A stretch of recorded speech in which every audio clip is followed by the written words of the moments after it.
Qarabağdakı evimizdə bir günüm necə keçir? Sənan işə getdikdən təxmini 1 saat sonra mən də oyanıram. Sizin məsləhətlərinizə əsasən toyuqlarımı isə saat 10-dan tez çörə buraxmıram. Amma birdən acmış olarlar deyə yeməklərini elə oradaca verirəm. Xeyli yaşlı görünən bu tospiki də Sənan gətirib evə yolda maşın vurmasın deyə.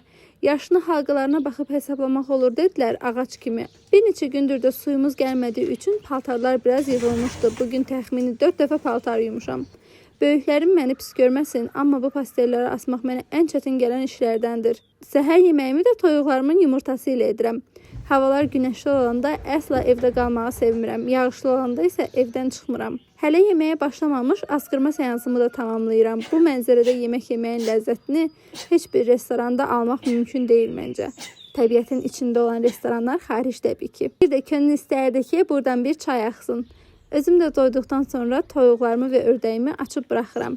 Ördəklər suyu çox sevdiyi üçün ona belə bir yer düzəltmişəm. Amma mən içinə saldım, o çıxdı. Mən içinə saldım, o çıxdı. Günorta toyuqlarımın yumurtasını yığıram adətən.